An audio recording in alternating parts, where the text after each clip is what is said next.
parti politique qui va compter. Et vous êtes candidat à la présidentielle? Oui. Et vous parlez de 2 ans, donc vous partez à ces élections pour perdre alors? Non, pas du tout. Je crois qu'en 90, lorsque M. Gbagbo Laurent était candidat contre Houphouët-Boigny, nul ne pouvait effectivement valablement considérer que Gbagbo Laurent allait gagner les élections. Mais il faut y aller. L'élection présidentielle, c'est l'élection maire, comme on le dit. Et je crois que c'est l'occasion, effectivement, de porter de la voix et de dire aux Ivoiriens qu'est-ce que nous proposons. Et justement, tout ça, ça contribue à l'implantation du parti, à faire connaître le parti. Et justement, qu'est-ce que vous proposez aux Ivoiriens pour ces élections qui arrivent à grands pas? Beaucoup de choses. On a un projet de société. Je ne crois pas qu'on ait le temps de rentrer dans certains détails. Mais il faut juste dire que, d'abord, tout ce que nous allons proposer, tout ce que nous proposons au niveau du PSDI est la dorsale principale, c'est vraiment la souveraineté. C'est vrai que c'est un mot qui fait sourire, qui fait rigoler certaines personnes qui considèrent que c'est du populisme. Mais la souveraineté, elle est importante pour nous et tout ce que nous proposons, que ce soit au niveau de l'autosuffisance alimentaire, que ce soit au niveau de la santé, que ce soit au niveau de l'industrialisation, etc. Tout ça, c'est globalement fondé sur ce que nous, on appelle la souveraineté et pour nous, c'est quelque chose de très important. On pourra rentrer dans certains détails si vous voulez bien. Bien, Pluchel Balé, questions ou réactions? Oui, merci beaucoup.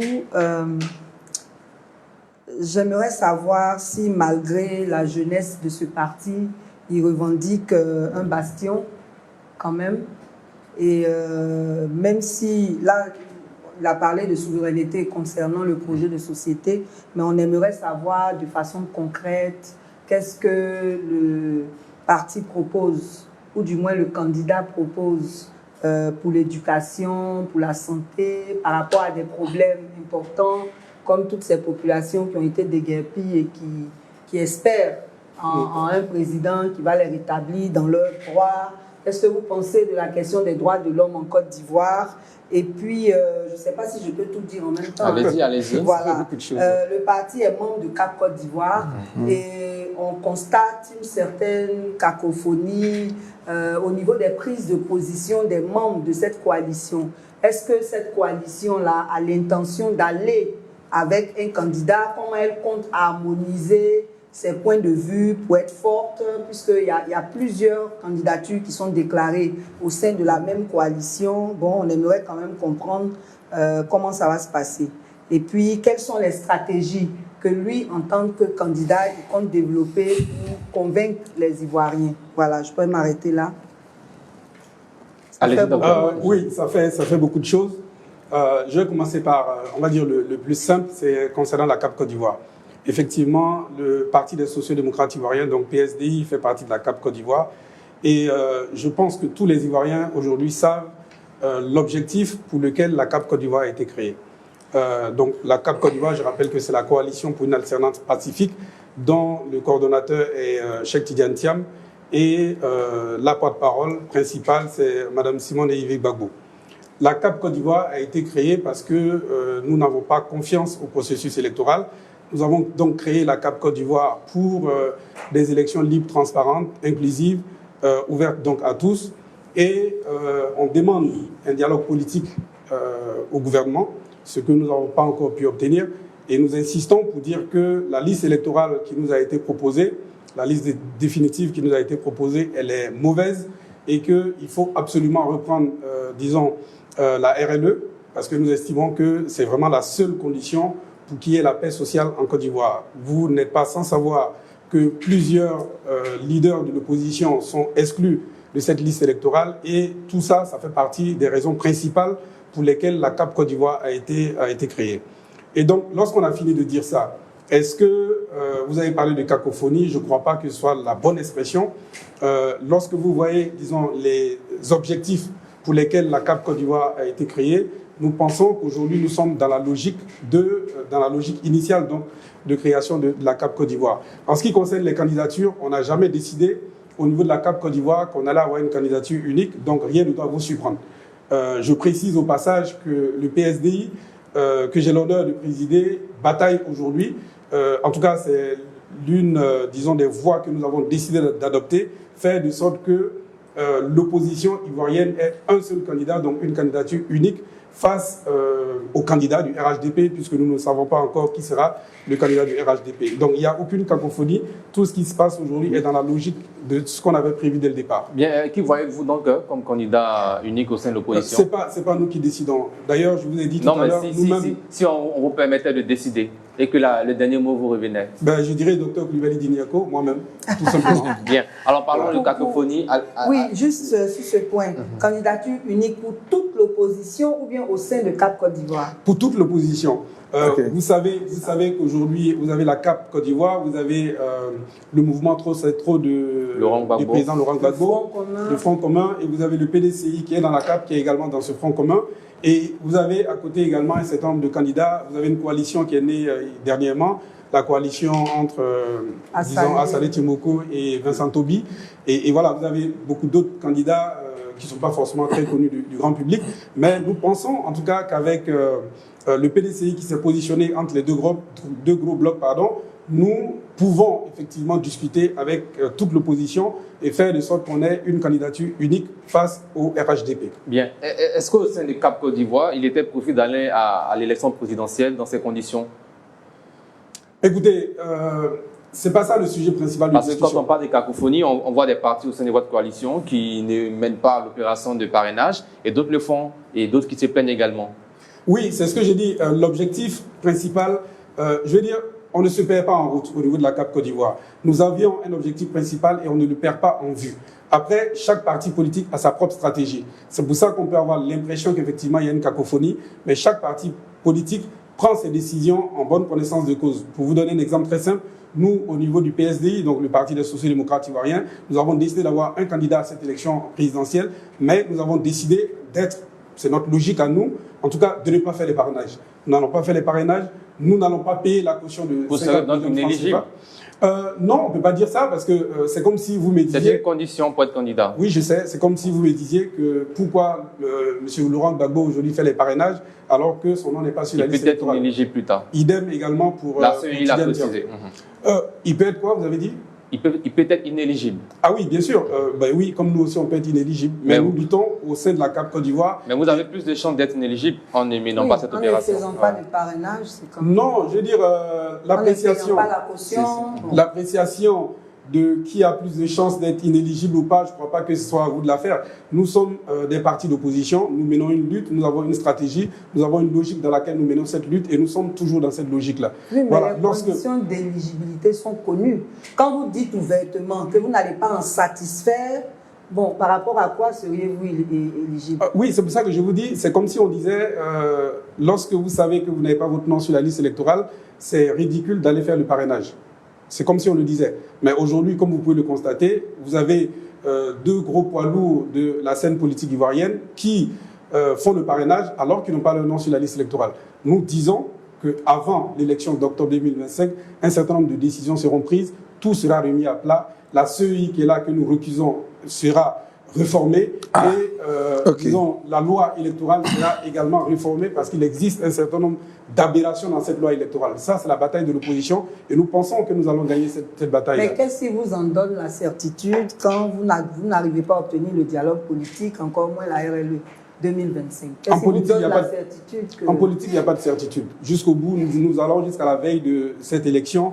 Nous avons une logique, nous restons dans cette logique jusqu'au bout. Et c'est pour ça que, comme j'insiste là-dessus, vous allez voir des gens qui n'ont pas leur nom sur la liste électorale qui font des parrainages. Voilà, ça peut paraître ridicule, mais c'est comme ça. Nous avons notre logique et nous sommes sûrs qu'avant ces élections, tout sera réformé comme nous le voulons. Bien, Lansana Karamoko, ensuite Arsène Anouma. Oui, merci beaucoup. Mais je crois que je vais dans le même sens que Mme Péchéry Balé. Il y a une vraie cacophonie dans votre affaire. Parce que déjà, la CAP Côte d'Ivoire a été la première coalition des partis de l'opposition à se mettre en place. La plus grande. La plus grande. Et même, je dirais même la première, en tout cas ces derniers mois. Ensuite, on a vu, il y a eu un appel de Laurent Gbagbo à Bonois. Les gens ont plus ou moins traîné les pas, mais il y a une sorte de coalition qui se mettait en place. Mais lorsqu'on a vu la CAP Côte d'Ivoire se mettre en place, on a eu vraiment de l'espoir que, véritablement, il allait avoir un vrai bloc de l'opposition face au pouvoir en place. Et sur le même plateau, il y a un de vos camarades, docteur Hervé Agoubli, qui est passé, on avait attiré son attention sur le fait que est-ce que les gens étaient sincères dans votre coalition, dans la CAP Côte d'Ivoire? Mais ça n'a pas raté. Il y a un de vos membres qui a rempli cette émission. Il y a le PDC, quoi qu'on dise, qui a trahi plus ou moins la lutte. Oui, parce qu'il faut le dire, parce que je prends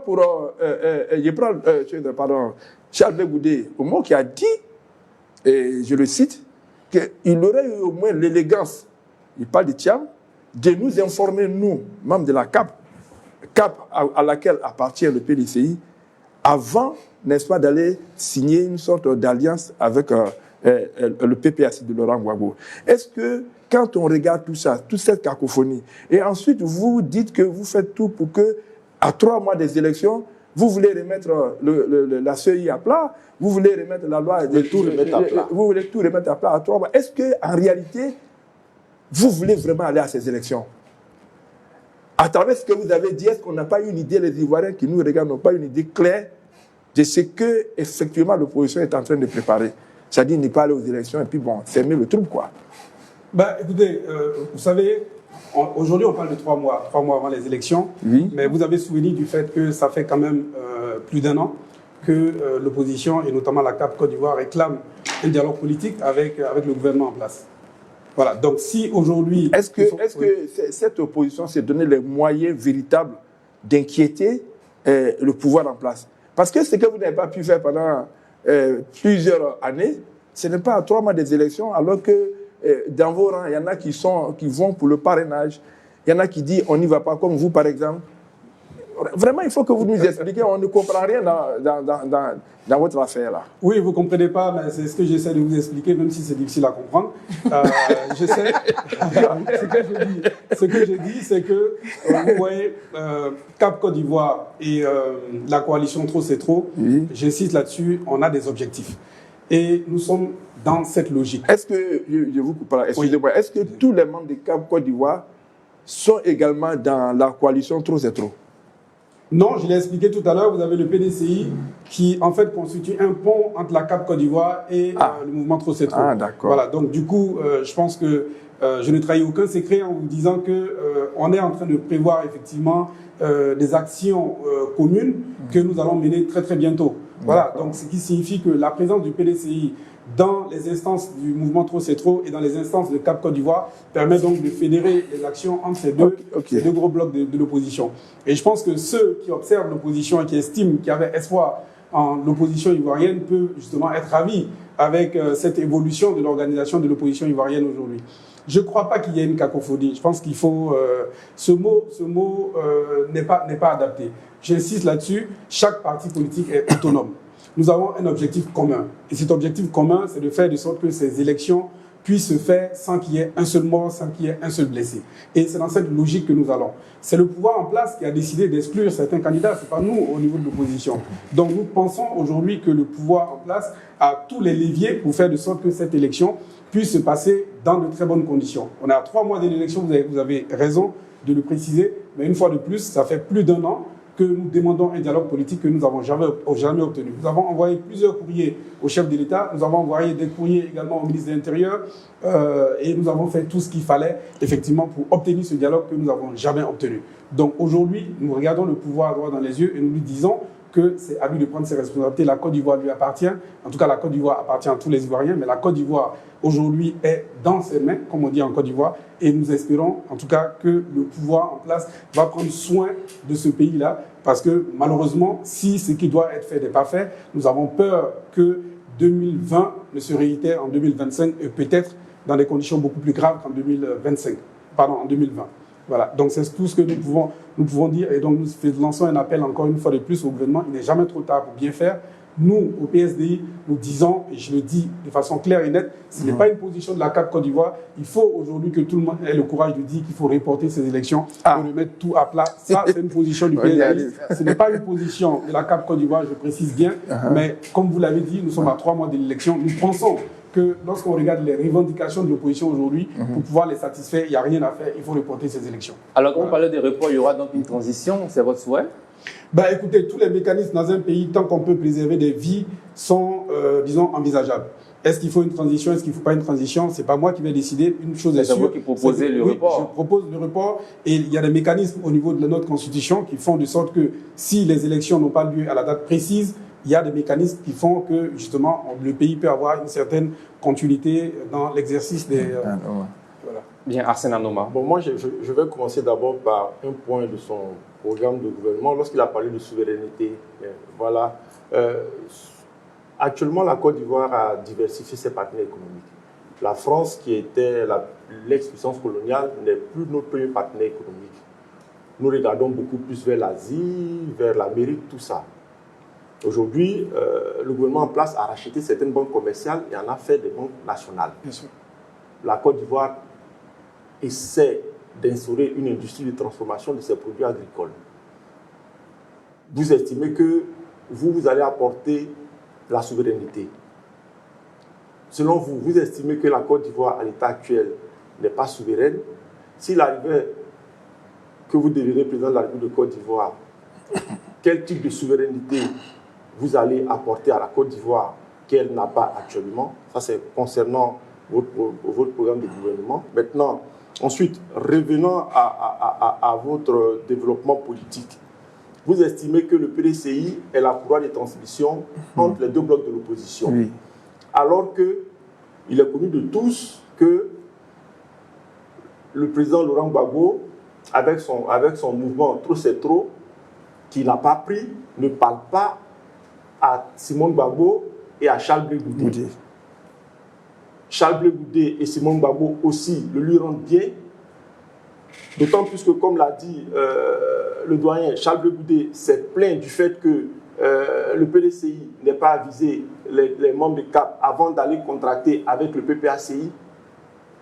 Et vous estimez que le PDCI est la courroie de transmission entre ces deux blocs de l'opposition-là. Alors que pour tout observateur politique, on voit effectivement que ces deux blocs politiques, surtout le PPACI et certains, je peux dire, poids lourds de CAP Côte d'Ivoire, ne voient pas dans la même direction.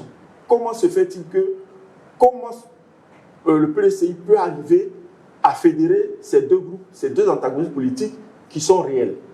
Et je vous entends parler, troisième point, de remettre quasiment tout le processus électoral à plat en 3 mois. Alors que le gouvernement reste arc-bouté sur ses positions. L'élection se prépare sereinement, vaille que vaille. Le président, lorsqu'il a l'occasion de prendre la parole, il rassure ses concitoyens, il lui dit que les élections se passeront bien. Au dernier congrès du RHDP, il a répété, il faut que les Ivoiriens lui fassent confiance que les élections se passeront bien. Considérons que l'élection est maintenue et que vous n'obtenez pas gain de cause. Qu'est-ce que CAP Côte d'Ivoire, dont vous êtes membre, ou votre parti, le PSDI, qui réclamait ouvertement la remise à plat de tout le processus électoral, quelles sont les armes dont vous disposez, je vais dire les armes démocratiques ou non démocratiques dont vous disposez, pour pouvoir amener le pouvoir à accéder à vos revendications? Bah, je crois que si je vous parle ici d'armes non démocratiques, je vais me retrouver quelque part et vous le savez très bien. Mais bon, de toute façon, nous sommes un parti politique. Nous n'avons pas d'armes, disons, non démocratiques. Nous avons des armes, effectivement, démocratiques. Et vous les connaissez, ces armes démocratiques. Je veux dire, un parti politique, un groupement de partis politiques peut décider, effectivement, de lancer des mots d'ordre à ses militants, et même pas forcément à ses militants, en tout cas à tous les Ivoiriens, en leur demandant de mener telle ou telle action. On pourrait demander des villes mortes, des marches, des meetings, etc. Tout ça, ça fait partie de l'outillage démocratique qu'on a. Donc on a tout ce qu'il faut, effectivement, pour pouvoir contraindre un pouvoir à aller dans un sens ou dans l'autre. Voilà, nous avons ce pouvoir-là. Ce que je veux vous dire, c'est que c'est vrai qu'on insiste beaucoup sur le mot cacophonie au niveau de l'opposition, mais vous voyez, le président Alassane Ouattara, à Ebimpe, n'a pas annoncé sa candidature. Il laisse planer le doute, nous sommes à 3 mois de l'élection. D'après vous, qu'est-ce qui explique cela? Je crois qu'il faut avoir la lucidité de comprendre que tout ça, c'est dû, ça à mettre, en tout cas, je vais dire, au profit de l'opposition. Je pense que c'est parce que ceux qui pensent qu'il y a un doute. Parce que nous avons entendu le président de l'Assemblée nationale, je pense hier, affirmer sur une télévision internationale que le président est le candidat du RHDP. Et cela est repris en nous par tous les responsables politiques du RHDP. Donc le doute sur la candidature du président ce n'est pas parce qu'il ne l'a pas annoncé qu'il y a doute. Le doute est plutôt dans la tête de l'opposition. Non, Arsène Alassane Ouattara n'a encore rien dit de manière officielle. Oui, il a dit qu'il allait mais c'est réfléchir. l'opposition qui Bien, pense que même si les cadres le disent, mais nous, sur le plateau, on ne peut pas affirmer qu'Alassane Ouattara est candidat officiellement. Nous disons simplement que nous observons, nous écoutons et nous attendons que le chef de l'État, il est quand même chef de notre État. Il est le président de la Côte d'Ivoire. À partir de ce moment-là, à quelques mois de l'élection, il est important pour les Ivoiriens de savoir si oui ou non il sera candidat. Nous constatons simplement qu'à 3 mois de l'élection, personne aujourd'hui ne peut mettre sa main au feu pour dire qu'Alassane Ouattara sera candidat ou pas. Il y a beaucoup de spéculations, vous le savez également, comme moi, il y a beaucoup de choses qui se disent. Voilà, ces choses-là, ce ne sont que des rumeurs. Le fait que le président de l'Assemblée nationale dise qu'Alassane Ouattara sera candidat, ce n'est pas nouveau. Mais il y a eu beaucoup de cadres de très haut niveau du parti au pouvoir qui ont affirmé mordicus qu'Alassane Ouattara va annoncer à Ebimpe qu'il sera candidat. On a tous observé, il n'a pas annoncé sa candidature. Et je vous le dis clairement, si aujourd'hui Alassane Ouattara n'a pas encore annoncé sa candidature, c'est parce que lui-même a des doutes. Non. Et ces doutes, c'est nous, l'opposition, qui lui mettons ces doutes dans la tête. Moi, je souhaiterais... Non, s'il vous plaît, Lassina Karamoko, ensuite, puis on a parlé de souveraineté et j'ai parlé de... Ne parlez pas, s'il vous plaît, on ne vous entend pas. Moi, je souhaiterais, parce que la période de dépôt des candidatures n'est pas encore ouverte. Oui. Il vaut mieux vous préoccuper de votre cohésion et vous préoccuper de ce qu'il y a comme divergence entre certains ténors de l'opposition à laquelle vous appartenez. Et puis bon, Alassane Ouattara, en 2020, il a annoncé sa candidature dans quel mois? Le 6 août. Le 6 août. Donc, si ça a été validé, donc il n'est pas encore tard. Qu'est-ce qu'il dit? Pas que le 6 août prochain, il va annoncer sa candidature. Ben, c'est peut-être... Alors, donc il ne faut pas vous attarder sur ça. Vous ne préoccupez pas de la candidature du parti qui est au pouvoir. Il vaut mieux vous préoccuper de comment vous vous organisez pour atteindre vos objectifs. Parce que tout à l'heure, vous avez dit que vous remettez tout à plat, vous demandez un report. Est-ce que c'est votre position à vous seul? Ou bien cela est dans l'esprit de tous ceux avec qui vous êtes dans l'opposition? Bon, je crois qu'il faut peut-être faire émerger ou bien faire prospérer votre idée que de vous attarder sur la candidature du président Alassane Ouattara. Vous ne pensez pas qu'il faille avoir en face du RADP véritablement un bloc de l'opposition. Un véritable bloc qui puisse, je ne dis pas inquiéter, mais qui puisse au moins penser qu'il puisse déraciner le RADP. Mais sinon, tel que vous présentez la chose, ceux qui vous soutiennent...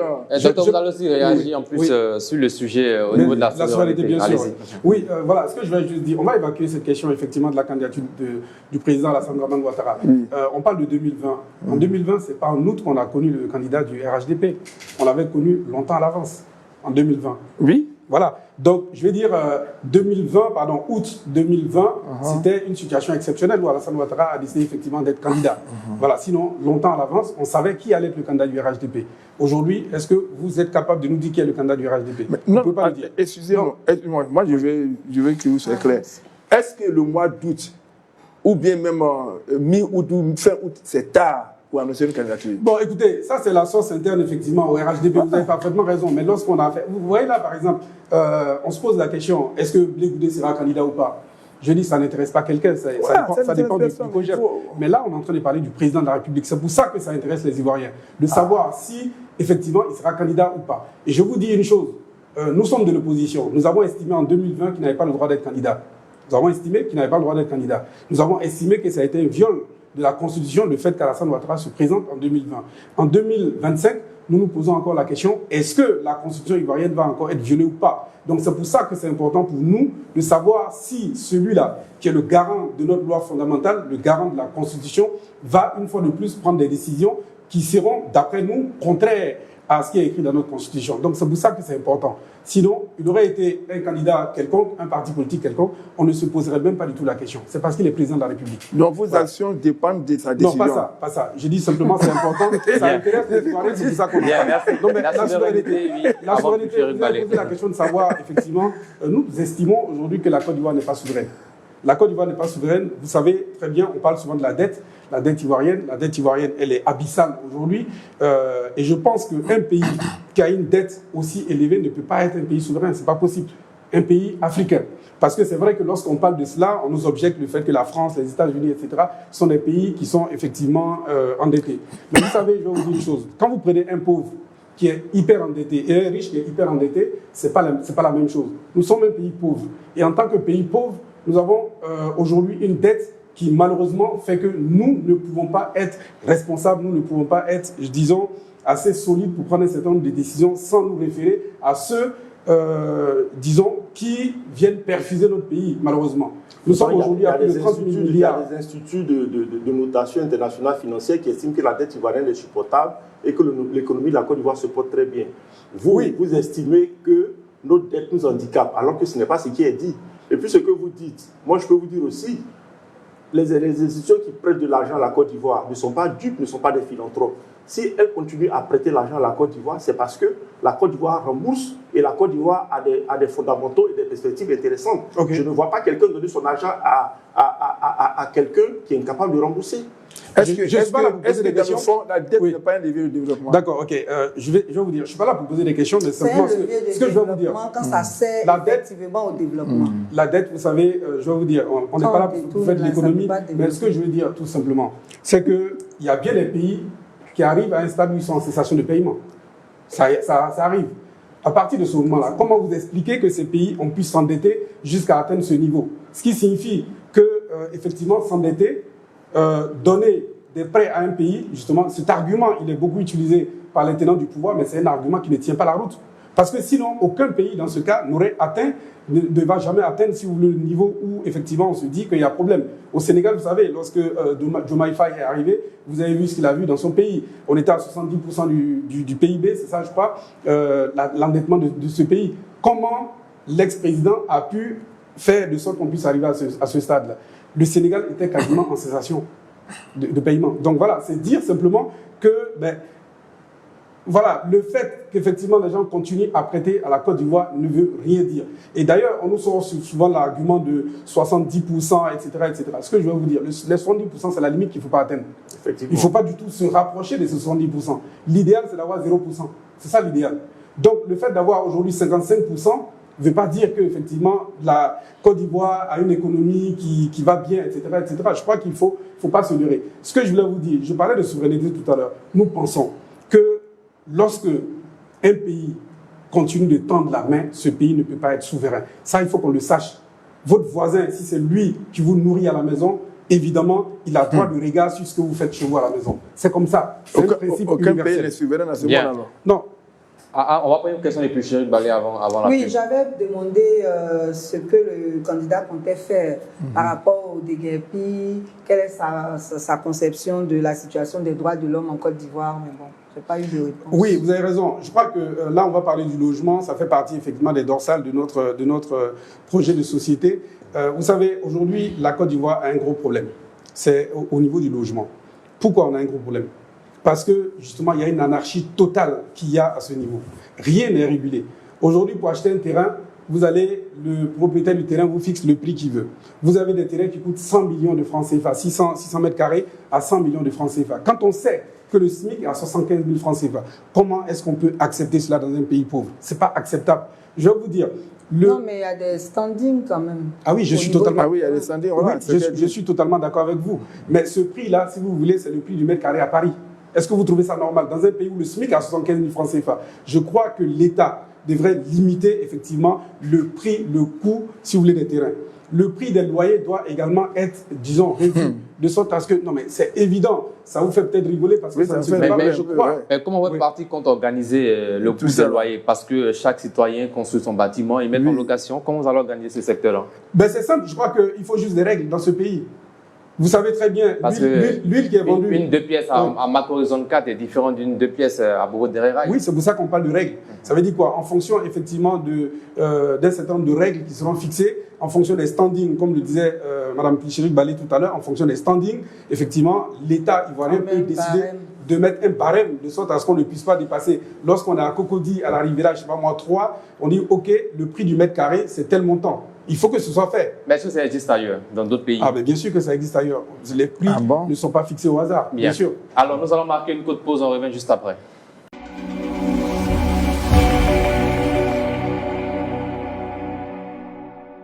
C'est parti pour The Two Faces, deuxième édition. La compétition de mannequins qui déniche les nouveaux visages de la mode en Côte d'Ivoire. Venez découvrir avec nous qui des 8 candidats en lice seront sacrés The Two Faces 2025. The Two Faces, c'est un défilé de mode exceptionnel avec 6 collections inédites pour un show féerique. Rendez-vous à la finale le samedi 12 juillet 2025 à 19h30 au Blue Lab Sponsor et partenaire. Attendez, j'ai une nouvelle idée.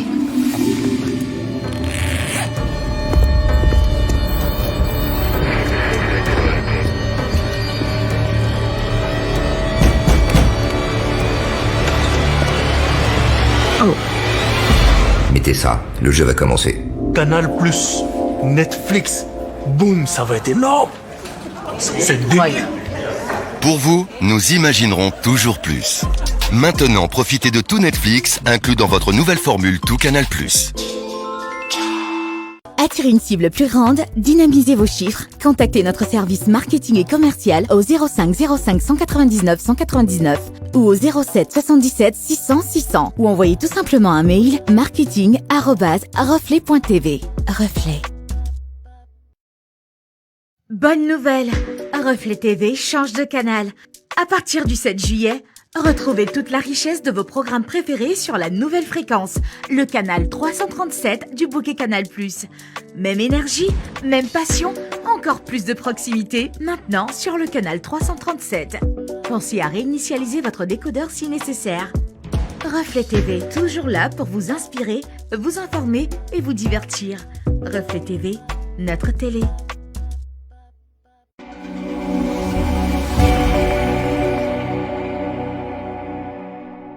Voilà, nous sommes de retour de la pub. Je rappelle à tous ceux qui viennent de nous prendre en marche que notre invité est Dr Dinignako Coulibaly, président du PSDI, le Parti des sociaux-démocrates ivoiriens. J'ai réussi. Alors, Pucherik Balé, question. On poursuit avec les échanges. Oui, j'avais demandé à M. Coulibaly son analyse de la situation des droits de l'homme dans notre pays. Mais avant ça, excusez-moi, dans les interventions des uns et des autres, j'ai entendu le PDCI a trahi parce qu'il n'a pas informé avant de faire la coalition. J'ai entendu aussi que trop c'est trop n'a pas pris. Je voulais dire que le PDCI n'a pas trahi, puisque dans les textes de Cap Côte d'Ivoire, les partis sont quand même indépendants et je ne crois pas qu'il y ait une interdiction qu'un parti aille s'allier à d'autres partis si... non, on a pris au mot ce que Blé a dit. C'est Blé Goudier qui est membre du CAP. D'information. Oui, mais quand on n'informe pas quelqu'un avec qui on s'est mis d'accord... C'est pas une trahison. Si tu ne dois rien à quelqu'un, tu n'es pas obligé de l'informer de quoi que ce soit. Bon, je voudrais dire, à ce niveau, moi j'étais à un meeting le 28 juin dernier et je veux dire, on a invité Assalé Timoko, l'ADCI. Il a envoyé son premier vice-président. On a des relations qui sont très cordiales, de très bonnes relations. Mais je veux dire, c'est pas pour autant que nous devions informer Cap Côte d'Ivoire.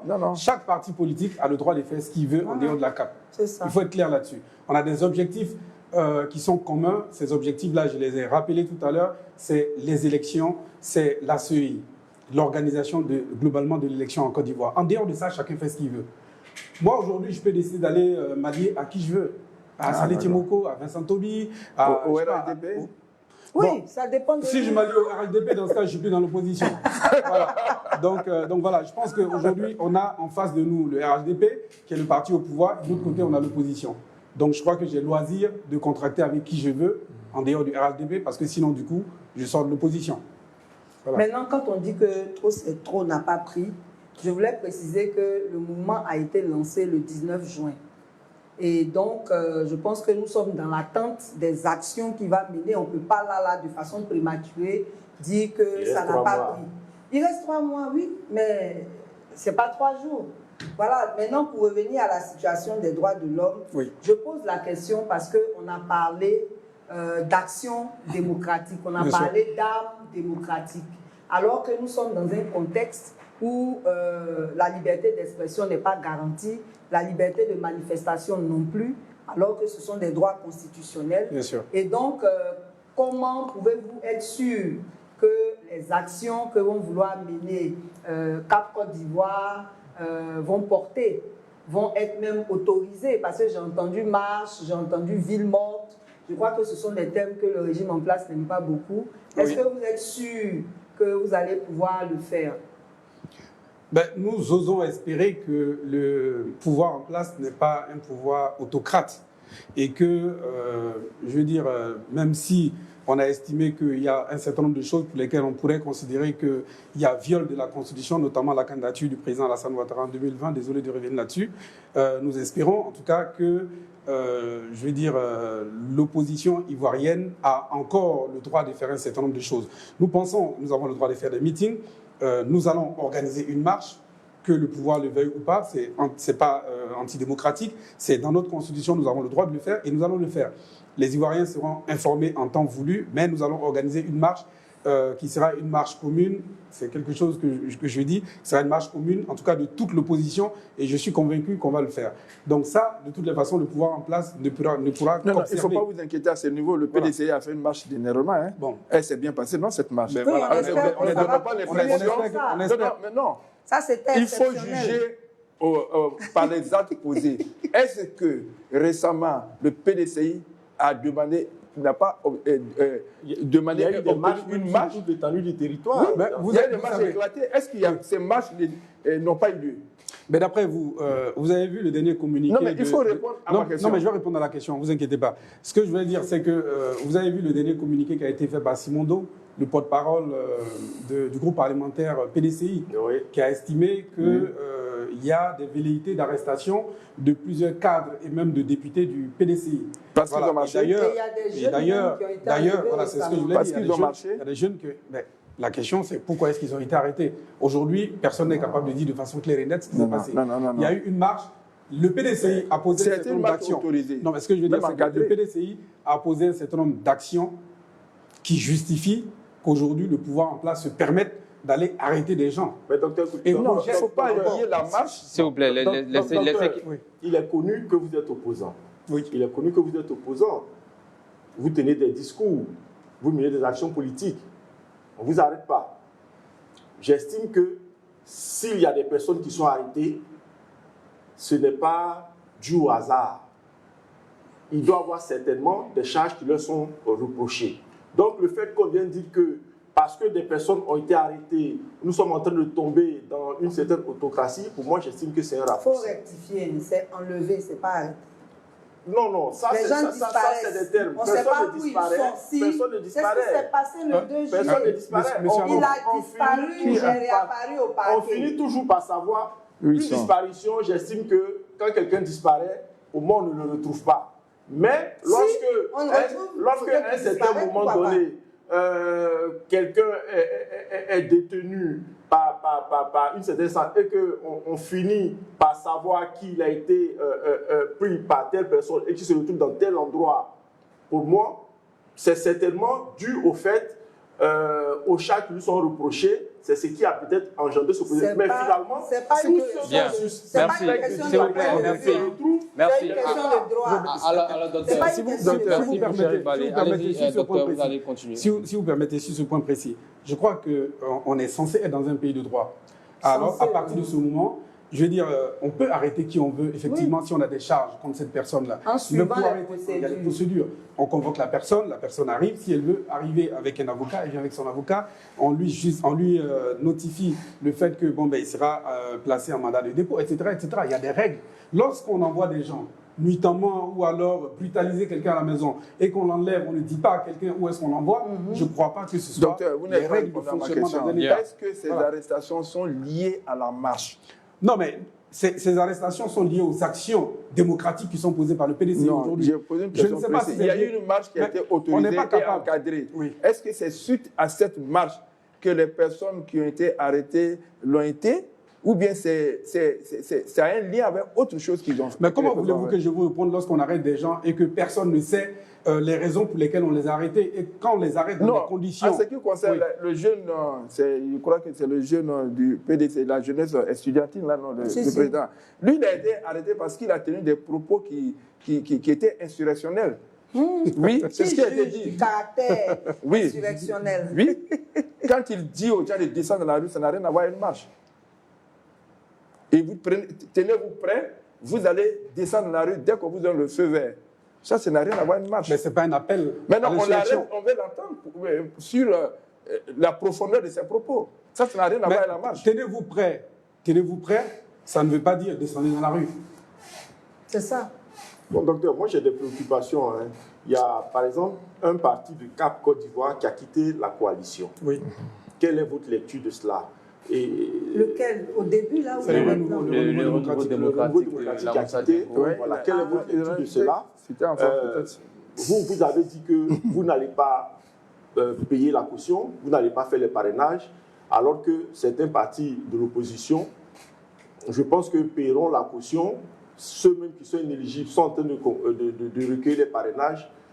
Quelle est votre lecture de ça? Et s'il advient qu'ils maintiennent leur position, leur stratégie, étant donné que leur stratégie est antagoniste avec la vôtre, est-ce que vous allez continuer à militer à leur côté dans l'opposition?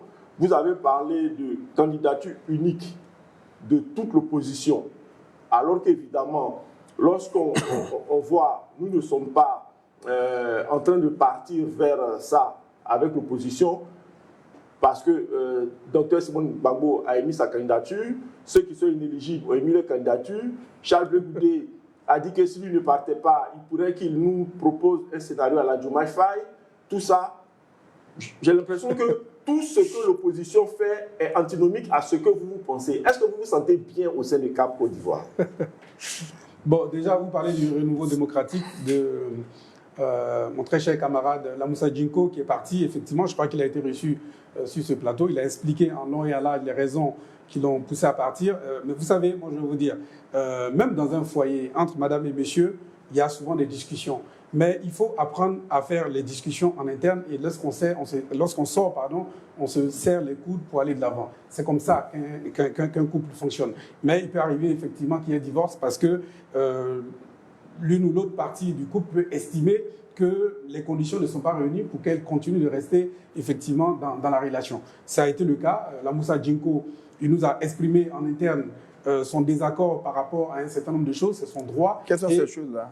C'est pas à moi de vous le dire. C'est en interne, on en a parlé. Je crois qu'il est venu sur ce plateau, il a expliqué, il est passé sur d'autres chaînes de télévision, il a expliqué les raisons qui ont fait qu'il est parti.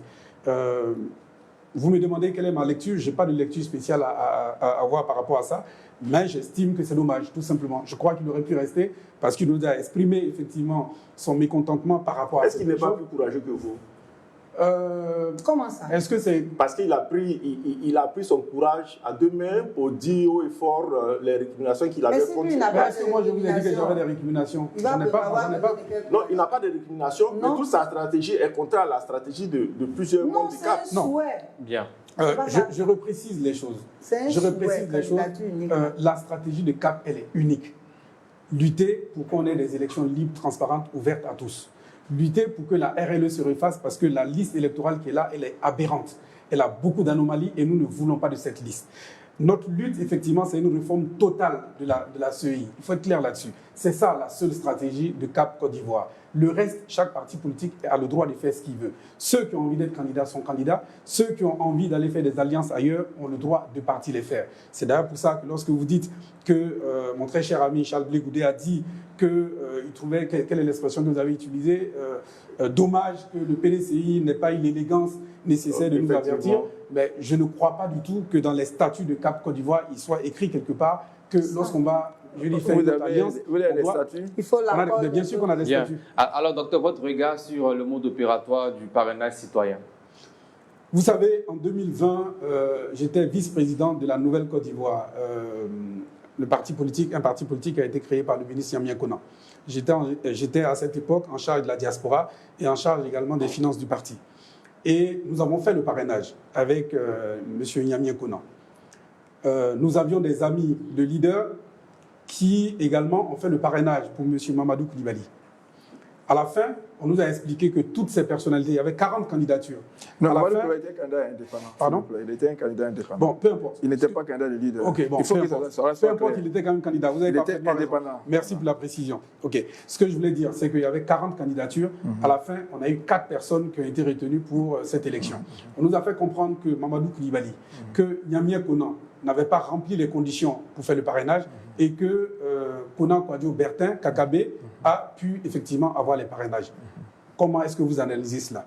Je crois qu'il faut observer tout ça avec un peu de lucidité et comprendre que le parrainage, c'est tout simplement un système qui permet au pouvoir en place de sélectionner les candidats avec lesquels il a envie de partir à ces élections-là. Et donc, c'est pour cette raison qu'au niveau du PSDI, nous disons que les parrainages n'ont pas leur sens. Vous avez Vincent Tobi qui a démontré à bien vouloir que, effectivement, le système de parrainage aujourd'hui est aberrant et que ce système n'est pas bon. Je pense qu'il faut qu'on l'écoute. C'est quand même un spécialiste des élections. Et je crois qu'au niveau de l'opposition, on est tous d'accord pour dire que le parrainage, tel qu'il est fait aujourd'hui, il est mauvais. Nous avons fait une estimation. Aujourd'hui, pour faire les parrainages, il vous faut à minima 30 millions de francs CFA pour faire les parrainages. Ce n'est pas une question d'argent. Mais nous pensons qu'effectivement, ce système est un système qui est discriminatoire. C'est un système, effectivement, qui ne permet pas, d'abord, à celui qui est candidat de pouvoir travailler dans des très bonnes conditions et être sûr qu'après avoir eu ses parrainages, il va à la fin, effectivement, obtenir gain de cause. Donc, c'est pour ça que nous dénonçons ce parrainage et nous disons que nous n'allons pas le faire. Parce que nous luttons pour que ce parrainage disparaisse de notre loi fondamentale, tout simplement. Je pourrais être d'accord avec vous si c'était votre propre. Parce que quand vous citez Vincent Tobi, je suis désolé, Vincent Tobi était là en 2020. En 2020, il occupait quelle fonction? Vincent Tobi était le directeur de cabinet. Il était préfet, après il est allé au ministère de l'Intérieur. C'est quelques mois avant. Il était au ministère de l'Intérieur avant le préfet. Il a été directeur de cabinet du ministre de l'Intérieur. Bien sûr. En sortant personnel en bac. Mais cette question de parrainage a été mise en place quand il était au cabinet du ministre. Et vous croyez que c'est le rôle d'un préfet de venir dénoncer un parrainage, un système de parrainage? J'ai dit qu'il était au cabinet du ministre. Je n'ai pas dit qu'il était préfet. Il était au cabinet du ministre. Oui. Et on sait quelle fonction il occupait là-bas. Oui. Il était là quand on montait cette affaire de parrainage. Donc, ce n'est pas parce qu'il est sorti de là aujourd'hui qu'il va venir dire que c'est un système aberrant. Il était là quand on montait tout ça. Mais quand vous dites monter, ça veut dire quoi? Le système de parrainage, le parrainage a été introduit dans notre loi en 2016. On est d'accord? C'est en 2016. Vincent Tobi n'a rien à voir avec ça. Il était, je crois, directeur du cabinet du ministre de l'Intérieur. C'est que tant que ça. C'est pas son rôle. C'est ce que vous dites, qu'il n'était que ça. Bon. Nous avons été à des cabinets. J'ai dit, nous avons été à des cabinets de personnalités.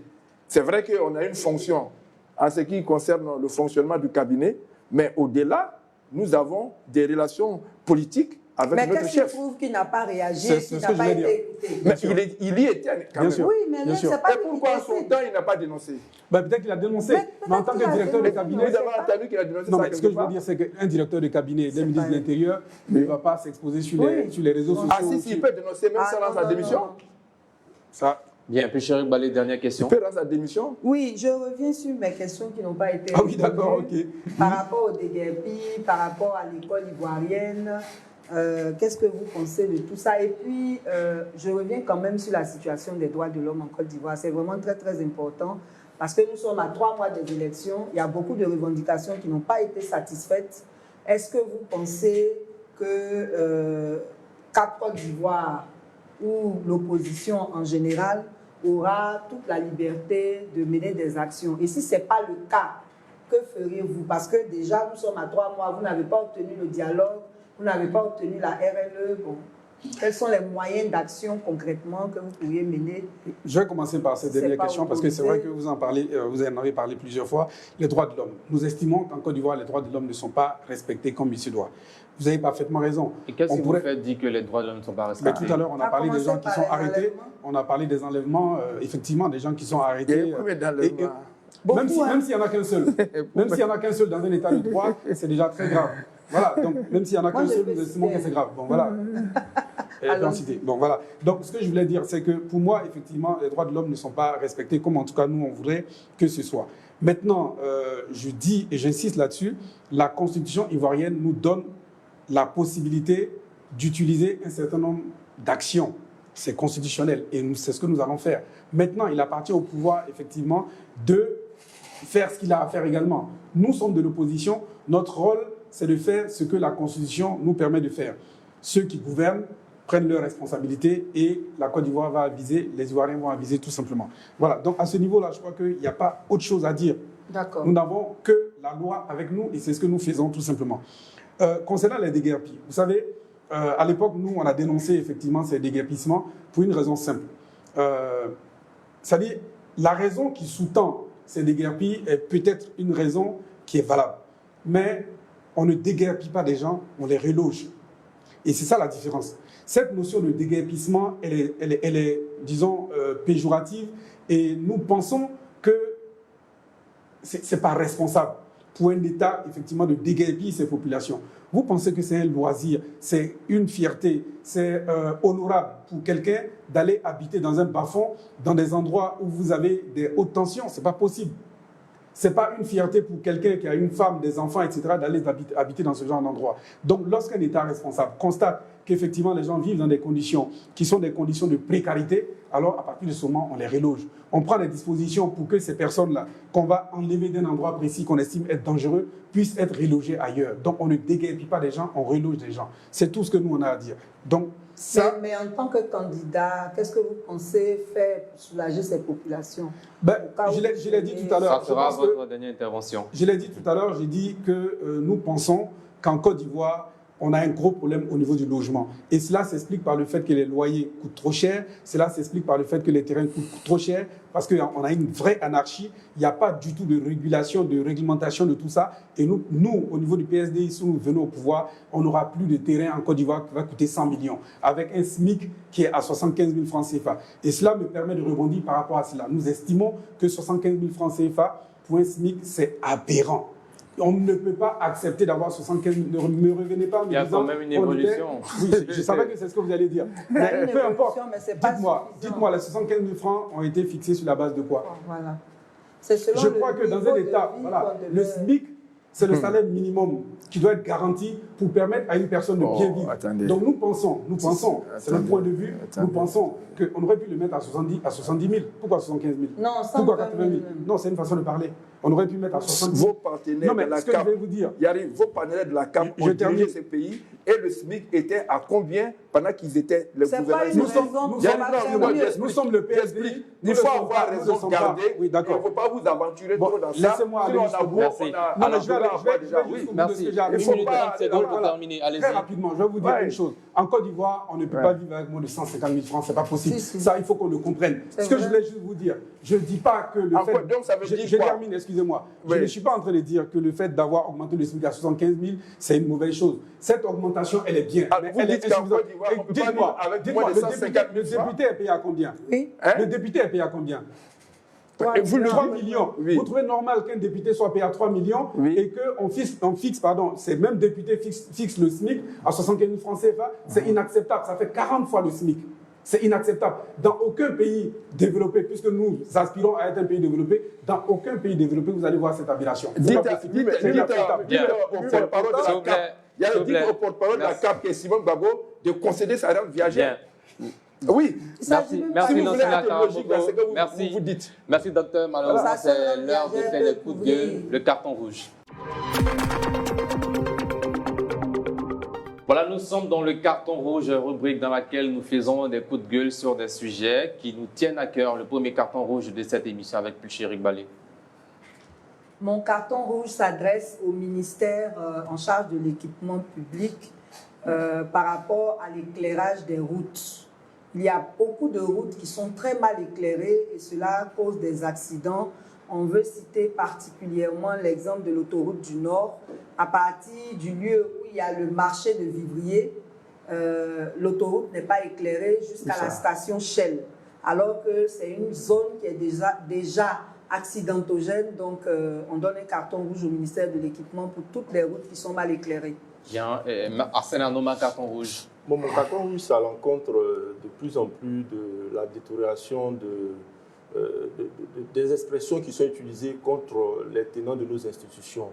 Parce que de plus en plus, nous voyons, tant sur les réseaux sociaux ou bien dans les discussions en interne, des personnes qui s'en prennent de façon violente dans des termes vraiment pas respectueux à nos institutions, surtout au président de la République. Nous avons vu des vidéos, par exemple, de 2 personnes qui vraiment tenaient des propos qui ne sont pas respectables. Donc moi, j'en appelle à la responsabilité de tout et chacun. C'est vrai que nous pouvons avoir des divergences politiques, mais nos institutions restent nos institutions. Et une personnalité qui incarne une institution aujourd'hui ne va pas l'incarner définitivement. Ou bien une autre qui n'est pas dans cette institution peut y être demain. Donc même si ton leader n'est pas à la tête de cette institution-là. Il faut respecter la personnalité qui incarne cette institution-là parce que demain, ton leader peut être à la tête de cette institution et il connaîtra les mêmes choses que tu as fait subir à celui qui est là. Donc j'appelle à beaucoup de responsabilité et à beaucoup de respect envers nos institutions. Et carton rouge à tous ceux vraiment qui n'ont aucun respect pour ceux qui incarnent nos institutions et surtout la présidence de la République. Lansina Karamoko. Oui, mon carton rouge, comme la semaine dernière, est une interpellation à l'organe en charge des examens du BTS. Vous voyez, vous, les enfants, aujourd'hui, on sait que le déplacement à Abidjan est difficile. Même quand on a les moyens, les taxis qu'on appelle viennent parfois difficilement. Et pour ces examens, un enfant qui habite la Riviera, qui va à l'école à la Riviera, on lui demande d'aller composer à Yopougon Nyangon sur Azito, qu'il ne connaît pas. Et on lui demande d'être à 7 heures à l'école pour pouvoir composer. À quelle heure il va quitter chez lui à la Riviera et à quelle heure il va arriver à Yopougon, Azito, pour aller composer. Il faut que le ministère regarde ça. Et parfois, il y a des enfants qui sont à Anyama, qui sont dans les grandes écoles à Anyama, on leur demande de venir composer à Trècheville. Alors, pourquoi ne pas rapprocher les centres d'examen des écoles où des enfants la vont à l'école? Il y a plein de grandes écoles qui peuvent devenir des centres d'examen, pourvu qu'on réfléchisse un peu, faire en sorte que les enfants soient proches de là où ils vont composer. Mais quand il est déjà stressé, il ne dort pas assez bien la nuit parce qu'il doit partir de chez lui à 3h30 du matin. Il est stressé, est-ce qu'il va arriver à l'heure pour composer? Voyez-vous qu'on ne donne pas les mêmes chances aux enfants pour qu'ils puissent réussir leur examen. Bien. Donc, mon carton rouge est une interpellation au ministère de l'Enseignement supérieur pour qu'il se penche sur la question. Docteur Coulibaly, votre carton rouge ou vos cartons rouges? Ah oui, mon carton rouge, c'est à l'endroit du RHDP, donc le parti au pouvoir, qui malheureusement instrumentalise l'appel que la CAP Côte d'Ivoire lui a fait dans le cadre donc, des discussions que nous avons avec les différentes institutions, avec les différentes organisations qui existent en Côte d'Ivoire.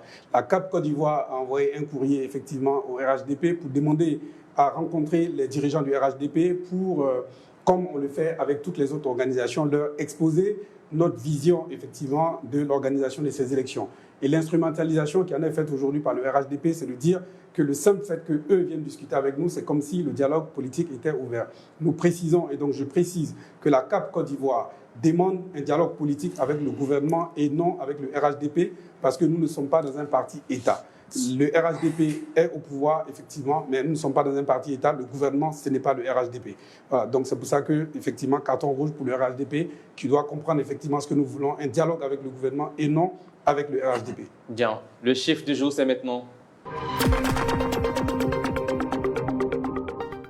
Alors, le chiffre du jour, c'est 4. 4 jours de réflexion attendus à Guiglo pour sceller le pacte de la paix du Grand Ouest à l'occasion du Forum du Grand Ouest pour la paix lancé ce jeudi 10 juillet à Abidjan à l'initiative de la ministre d'État Anne-Désirée Oloto, présidente du Conseil régional du Cavali, prévu du 13 au 16 août prochain à Guiglo, chef-lieu des régions. L'événement a pour thème cette année le Grand Ouest de la guerre à la paix retrouvée, un symbole pour la Côte d'Ivoire, une expérience à partager. Le forum se veut un rendez-vous inclusif réunissant toutes les composantes de la société. Il vise à formuler des recommandations pour consolider durablement la paix établie, ce que la ministre appelle, et je cite, un vrai pacte de paix. La rencontre permettra également de revisiter certains sites symboliques témoins des heures sombres de la région du Grand Ouest, marquée par de nombreux conflits au cours des décennies passées. La triste histoire qu'a connue la Côte d'Ivoire. Docteur, réaction sur cette initiative? Je crois que tout n'est pas forcément, disons, mauvais dans ce pays. Donc, je pourrais dire tout simplement que c'est à saluer, tout simplement. Voilà, c'est tout ce que j'ai à dire. Lansina Karamoko. Oui, il faut saluer l'initiative de Madame la ministre d'État, Anne Oloto, parce que c'est vrai que tout ce qui s'est passé à l'Ouest a choqué, n'est-ce pas, plus d'un Ivoirien, et même au-delà des frontières ivoiriennes. Et chacun s'en préoccupe. Mais si les populations de la zone, c'est les responsables, les cadres de la zone estiment aujourd'hui qu'il faille, n'est-ce pas, s'asseoir autour de la table pour évacuer tout ce qui s'est passé afin que la vie reprenne de façon naturelle. Il faut les encourager dans cette voie. Arsène Noma. Bon, moi, je salue l'initiative parce que nous sommes tous sans ignorer que l'Ouest est la zone de la Côte d'Ivoire qui a le plus souffert de la crise post-électorale. Donc aujourd'hui, si les cadres des populations de l'Ouest ont émis le vœu de penser véritablement les plaies de cela et de poser les jalons d'une cohabitation future dans la paix, il faut l'encourager, saluer et puis appeler à ce que les enjeux démocratiques, les divergences politiques ne nous plongent pas dans des conflits meurtriers, sanglants, et qu'on comprenne que la politique, ce n'est qu'un jeu, ce n'est qu'une opposition d'idées, et que ça ne doit pas déboucher sur des catastrophes, des pertes en vie humaine. Et un peu Chéric Balé? Oui, toutes les initiatives en faveur de la paix sont à encourager. Mais en ce qui concerne celle-là particulièrement, moi je trouve qu'il y a un gros problème. Il y a un gros problème parce que c'est la même Madame la ministre Anne-Désirée Mouto qui a réfuté le fait qu'il y ait eu un génocide à l'Ouest, tandis qu'il y a des associations de victimes qui le revendiquent et qui demandent justice. Donc, ces journées de réflexion-là ne doivent pas être juste pour faire bien. On doit aborder les vraies questions avec les vrais acteurs pour trouver les bonnes solutions. Parce que la réconciliation, ce n'est pas une vue de l'esprit, ça doit être un programme sérieux qui se conçoit comme un programme de développement qui permette réellement à tous les acteurs d'être satisfaits de la façon dont les choses se passent pour véritablement être apaisés. Donc, c'est une bonne initiative, mais la question, c'est avec quels acteurs pour être sûr d'avoir les résultats qu'on veut. Merci, Chéric Balé. Merci, Lansina Karamoko et Arsène Anoma. À vous aussi, Dr Dinignako Coulibaly, je rappelle, président du PSDI, le Parti des sociaux-démocrates ivoiriens, d'avoir répondu à toutes nos questions. Merci. Nous restons ouverts tant que vous voulez. Reflet TV est ouvert à vous. Alors, chers téléspectateurs, fin de cette émission, la dernière de cette semaine. Merci de l'avoir suivi. Rendez-vous la semaine prochaine pour d'autres numéros d'Entre deux News. On promet également des interviews exclusives. Que Dieu veille sur vous et sur la Côte d'Ivoire. Et bon vendredi à tous.